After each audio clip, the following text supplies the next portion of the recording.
On October 14th, 1878, Thomas Edison filed his first patent for the light bulb. However, this was only a patent for an improvement in electric lights. For you see, many people nowadays still give Thomas Edison credit for inventing the light bulb, because that's the story that we remember and we heard growing up. Technically, the first electric light was invented by Humphrey Davy more than 70 years before Edison's patent. This is what myths and urban legends are made of, and they can leave us with a cloud over history. An urban legend at the NFL level is uncovered in this week's episode, and it all revolves around a game where the loser is told they can get out. Welcome to the Football History Dude podcast, where each episode is a journey back in time to learn about the rich history of the NFL. Your host is Arnie Chapman. Football is his passion, and he wants you to come along with him to explore the yesteryear of the gridiron. So hop on board his DeLorean, and let's get this baby up to 88 miles per hour. Great Scott! This time as we step off the DeLorean, the date is November 25th, 1920, and we are in Chicago, Illinois, the Windy City, an epicenter of football during the early years. We are here for a game between the Chicago Tigers and the Chicago Cardinals. Or was it? Are we really here? Did we really come to the right spot in time? Because is there really a game going on November 25th, 1920, Thanksgiving Day in Chicago, Illinois, Windy City, between the Chicago Tigers and the Chicago Cardinals? Well, I don't know. But what we do know is over on the East Coast, in Philadelphia, the city of brotherly love, the epicenter of the first organized Thanksgiving Day parade. But it wasn't Macy's. It was Gimbel Brothers. We remember today of the Macy's Thanksgiving Day parades. We just assume often that that was how it always was. But that was not the case. Back then, it was the Gimbel Brothers that started this whole tradition. And in 1920, there's NFL types of controversies that who knows what really went on. Controversies galore. Settle this once and for all is what we want to do. We want to bring back a special guest to ride shotgun with us, to really talk about that supposed game between the Chicago Tigers and the Chicago Cardinals, where if you lose, then you're kicked out of the city, man. Pack your bags, don't let the door hit you when you go. That kind of thing. But let's bring him back. This guy, we remember him. He talked about the Chicago Cardinals about 6 or 7 episodes ago. His name is Joe Ziemba. And if that name does sound familiar, well, like I said, we talked about him and we interviewed him in episodes 87 and 88 to discuss the early years of the Chicago Cardinals. Now, the Arizona Cardinals. I'll go ahead and put links to the different episodes and his bio page in the show notes for you. And by the way, you can get to the show notes through your podcast player or by heading to thefootballhistorydude.com. Again, that's thefootballhistorydude.com.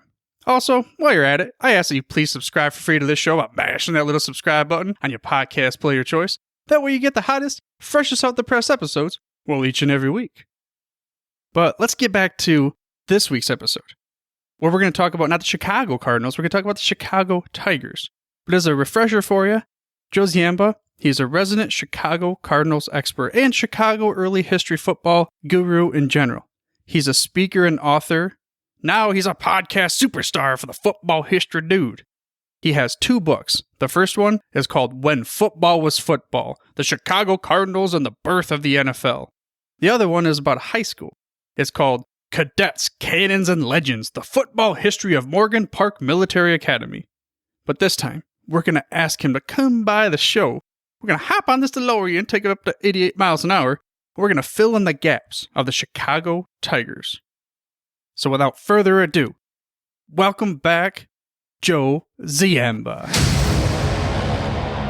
Joe, welcome back to the Football History Dude podcast. We're so happy to be here. Thank you very much for having us again, and we'd love to discuss the old-time football games. Oh, sure. And speaking of the old football time games, let's kind of set the record straight on something. It's a controversy that I've seen throughout different websites than even the NFL and Professional Football Hall of Fame's website. Let's talk about that game, or maybe not game. I don't know. The game of the Chicago Tigers and the Chicago Cardinals, the whole settle the score game. You lose and you're out of here, pack your bags kind of game. Let's start there. what really happened with that game.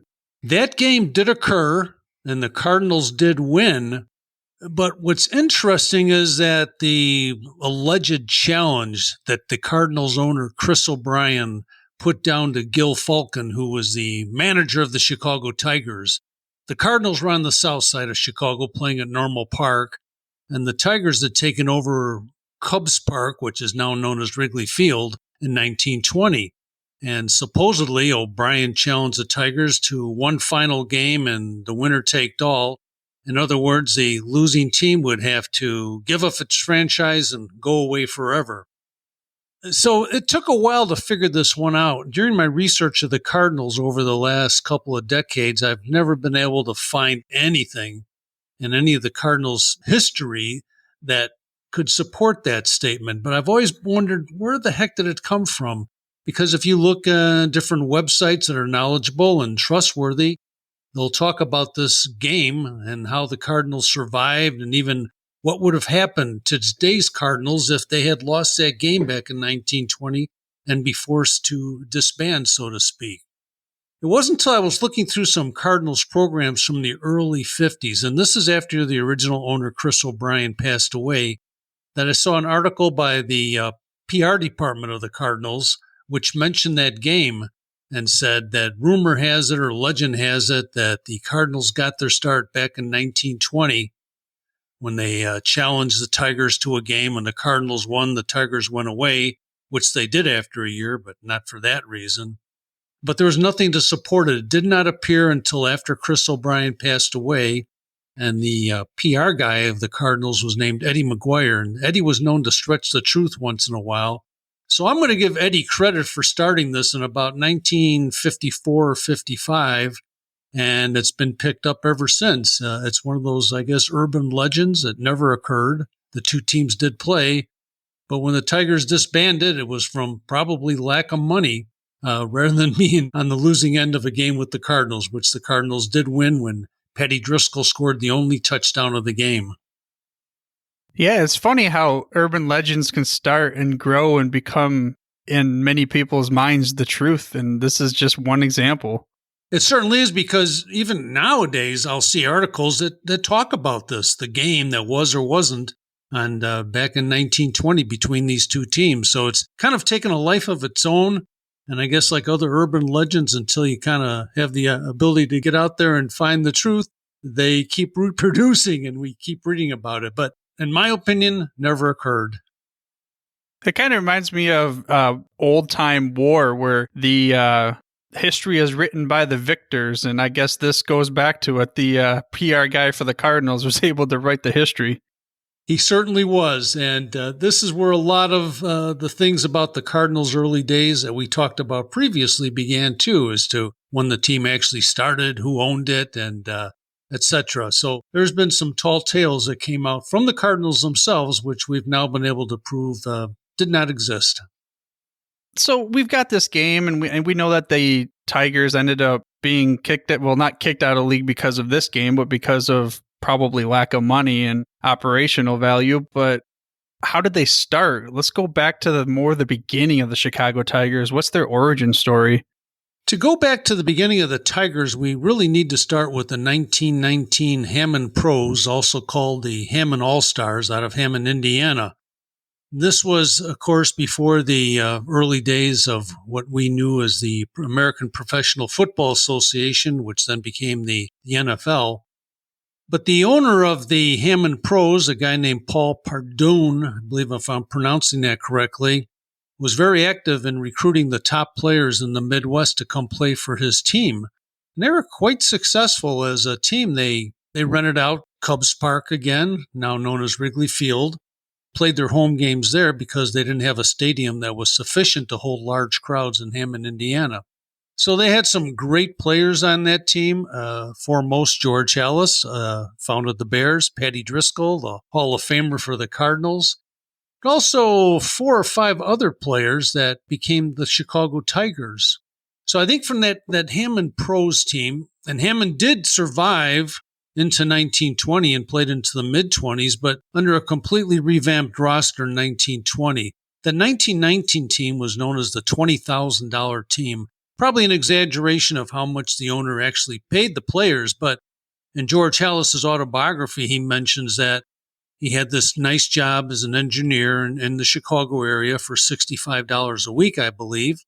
And he found out that the Hammond pros in 1919 were paying $100 a game for their players. So he snapped up that opportunity, as did Patty Driscoll and several others, to become a member of Hammond.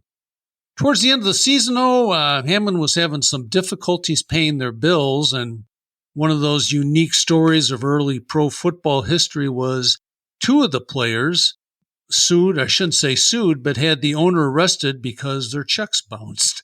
And so he actually got arrested, and these are two of the guys who actually started the Chicago Tigers a year later. And so there's three people who played for Hammond. Gil Falcon was one, another guy named Milt G., and then a guy named Shorty Desjardins, who played at the University of Chicago. So these were all well-known players, and when that version of the Hammond team disbanded, a few of the players stayed for the 1920 version, but several players went with the Tigers, I think 5 or 6 of them, and then several went with George Halas to form the Decatur Staleys down in Decatur, Illinois. Back when the Staleys and the Tigers played later, supposedly for the championship of the Midwest Professional League, there was about 11 or 12 players in that game who played for the Hammond Pros in 1919. So the Tigers evolved then from 1919 in Hammond. A guy named Gil Falcon, who was a player coach, was credited as being the manager. And then we had also Milt G. and Shorty Desjardins, who were the other two key guys. So 3 of them formed the team. And they had some help from a guy named Rube Cook. Rube worked for the Chicago Cubs, and he was able to get the Tigers into Cubs Park to play their home games. So that's where they played. And those 3 guys kind of got it started recruiting players, and then Rube Cook took care of the financial end of it for the team. So speaking of the financial end of it, and that's believed to be the reason why they ended up faltering, why do you think that it was the Cardinals ultimately that won the city, before the Decatur Staleys turned into the Bears? Yeah, it's kind of interesting. We don't see anything in the newspapers or the history books about why the Tigers went away, so it's very easy to say, well, they lost the bet and they're gone. But they had one game that drew fairly well, and that was with the Staleys. It was originally supposed to be down in Decatur. This was right after the Staleys drew about 1,500 people to their game with Kewanee, Illinois, believe it or not. And so they thought they could draw a bigger crowd in Chicago by having playing at the Tigers. So it just seems that except for that one game, the crowds were not very large. If they had to pay rent on the stadium as well as pay the players, there really wasn't much to go around. So a lot of the players continued playing, but it was probably just another one of those examples of the early teams who just did not have the financial backing. These were players who were kind of owning and organizing the team, and they didn't have the deep pockets, whereas the Staleys said had the backing of the Staley Manufacturing Company.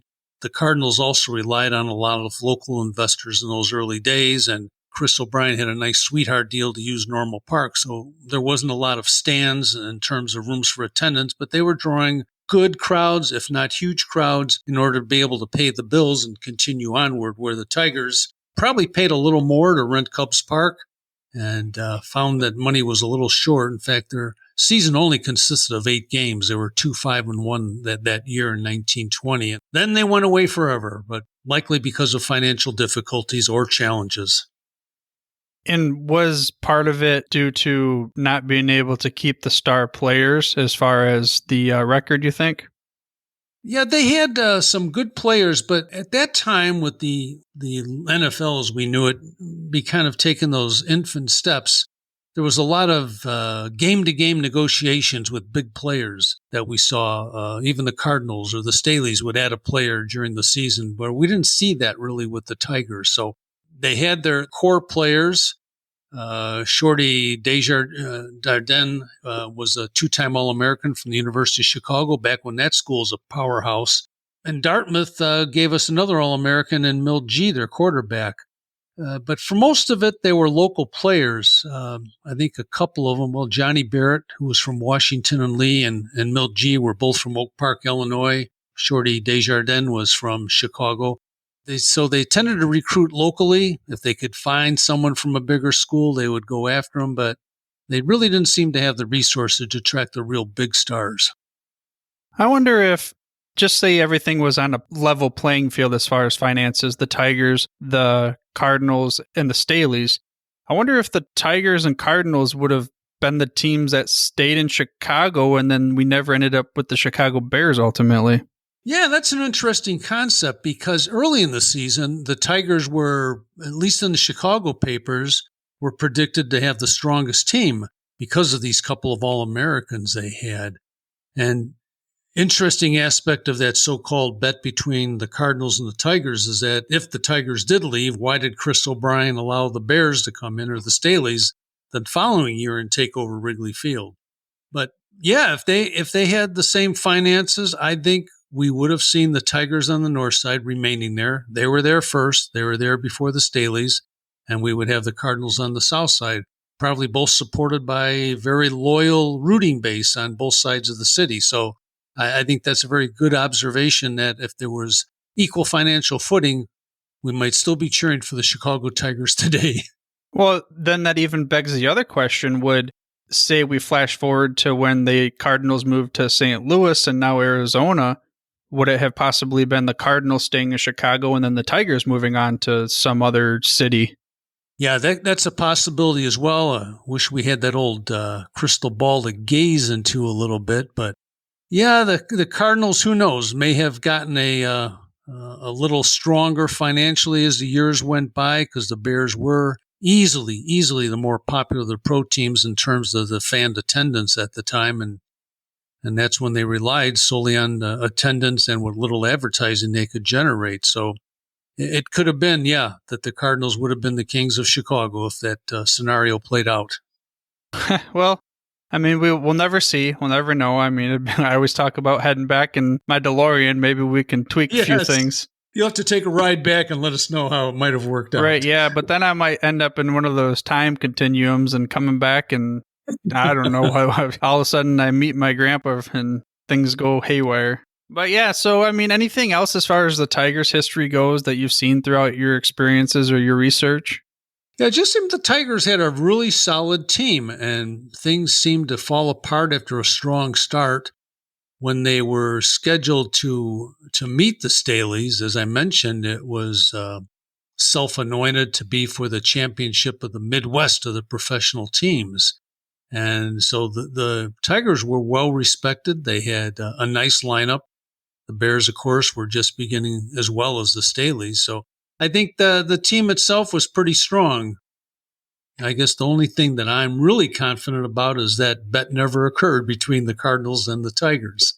And so we had both teams at least until the end of the 1920 season. Another irony is that if the Cardinals did have that bet with the Tigers, why did the Tigers still have 2 more games after that contest? So it continued on. So it's just another one of those urban legends, a nice team that was there at the start of professional football in America, and another team that we'll probably miss and continue to tell stories about. Right, yeah, it's just another one of those, like you said, urban legends. It's up for debate. Sports people love to debate about topics, and another reason why the NFL, the current NFL, is really the most popular sport in America. Marketing and telling stories about how we got to where we are. We're in the 100th season, and never going to know what would have happened to the Tigers, but what we can know is what's going to happen moving forward. So I really appreciate your time, Joe. Anything that you have left for us? I mean, I've already talked about your books, and we're going to be leaving the links to your books again on the show notes. I've seen recently you've been talking about the Cadets book. You have any updates on that one? Yeah, Cadets book is interesting because this is the book about the football history program of Morgan Park Military Academy, which a school that is no longer a military academy, but still proudly exists on the south side of Chicago. It's not played a football game in over 40 years, but recently one of the research in the state of Illinois has added those records to the all-time records of high schools in Illinois and puts them among the top with over 400 victories, even though they haven't played a game in over 40 years. So it's wow. It's always fun to talk about them and some of the players. For example, we may have mentioned Jess Harper, who became the coach at Notre Dame, and before Rockne. Rockne was one of his players. Well, he was kind of not a good, strong player at the University of Chicago, but he was an entrepreneur. And while on the bench at the University of Chicago, he made a ton of money by organizing hot dog sales in the stands that you could get them for 10 cents a piece or 2 for a quarter if you wanted the express service. So we have one of our great football legends in the College Football Hall of Fame and the legendary Notre Dame coach who made his early earnings by selling hot dogs while sitting on the bench at a football game. Well, I bet that's just 2 of many other interesting stories about the deep history of that school. Yeah.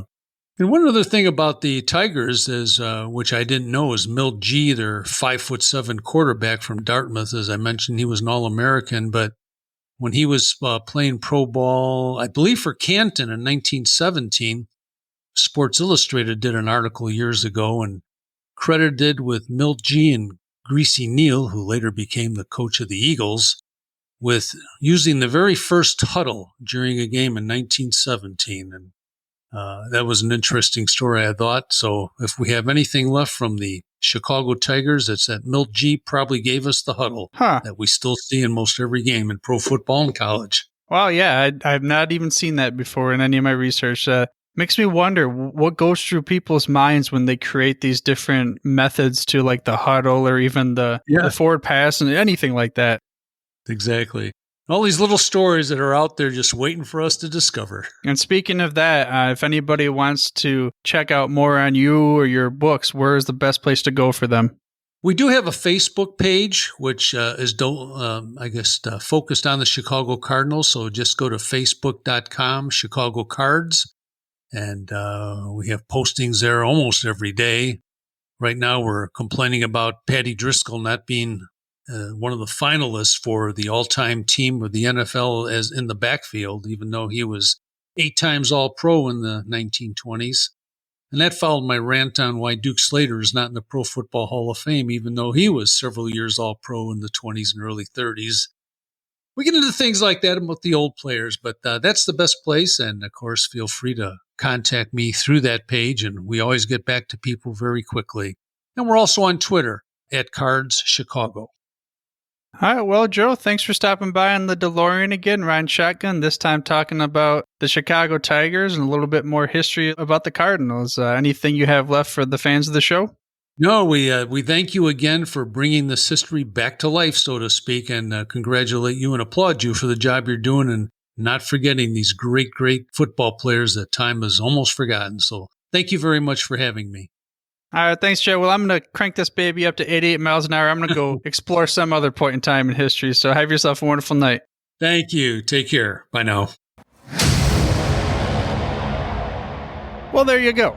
Another urban legend debunked. And how about Joe Ziemba stopping by the show again? I mean, this dude is such a wealth of knowledge of the Chicago Cardinals, but not just stopping there, just early professional football history in general. If you want to know more about him, he gave you many places where you can go. Make it easier, like I said, I'll leave some links in the show notes for you. But I do hope that you enjoyed Joe stopping by again and, dropping some of these gridiron knowledge nuggets all over the place for us. If you like the episode, though, I ask that you please go ahead and share it with at least one more football geek such as yourself. Because speaking of football geeks, next week's episode releases on Christmas Day. So I'm going to give you a present. Well, we get to give me a present too, because I'm a Detroit Lions fan. We're going to hear from Gene Cronin. He was a defensive end during the 1950s, the late 50s, and the early 1960s.